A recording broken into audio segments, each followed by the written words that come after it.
বাংলা চলচ্চিত্রের জনপ্রিয় নায়িকা অপু বিশ্বাস এবার জীবনের সবচেয়ে বড় সিদ্ধান্তর পথে হাঁটছেন। তার একমাত্র ছেলে আবরাম খান জয়কে নিয়ে উড়াল দিতে যাচ্ছেন সিঙ্গাপুর। শুধু বেড়াতে নয়, এ সফরের মূল উদ্দেশ্য জয়ের পড়াশোনা। অপু বিশ্বাস নিজেই এক সাক্ষাৎকারে জানিয়েছেন, ছেলেকে সিঙ্গাপুরের একটি নামকরা স্কুলে ভর্তি করানোর প্রস্তুতি একেবারে চূড়ান্ত। অপুর এই সিদ্ধান্তে আছেন আরও একজন বাংলার মেগাস্টার শাকিব খান, জয়ের বাবা। দুজনের আলোচনার মাধ্যমে নেওয়া হয়েছে এই গুরুত্বপূর্ণ পদক্ষেপ। তাই হয়তো সিঙ্গাপুর সফরে বাবাও থাকতে পারেন ছেলের পাশে। অপু বলেন, জয় সিঙ্গাপুরেই পড়াশোনা করবে, আমরা কিছুদিন ওখানেই থাকব। তবে এসব আসলে আমাদের পরিবারের ব্যক্তিগত ব্যাপার, সব কিছুই বাইরে আসুক এটা আমি চাইনি।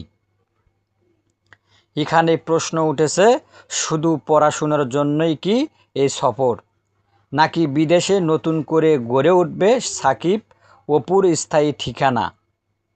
এই ব্যাপারে অবশ্যই খোলাখুলি কিছুই জানায়নি অপু। ব্যক্তিগত বলেই এড়িয়ে গেছেন প্রশ্নটি। তবে এর আগেও ইঙ্গিত দিয়েছিলেন তিনি। গত বছরে এক সাক্ষাৎকারে বলেছিলেন, দেশের নানা নেতিবাচক আলোচনার কারণে জয়কে বিদেশে পড়াশোনার সুযোগ দেওয়ার কথা ভাবছেন। ঢাকায় একই ইংলিশ মিডিয়াম স্কুলে পড়তো সাকিবের দুই ছেলে, জয় আর বীর। কিন্তু নানা ঘটনার রেশে শেষ পর্যন্ত সেই স্কুল থেকেও ছেলেকে সরিয়ে নেন অপু।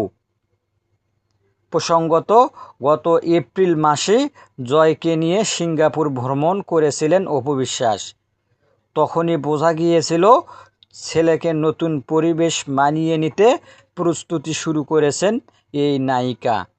বাংলা সিনেমার এই জনপ্রিয় জুটি আলাদা পথে হাঁটলেও ছেলের ভবিষ্যৎ নিয়ে তাদের চিন্তাভাবনা মিলেছে এক জায়গায়।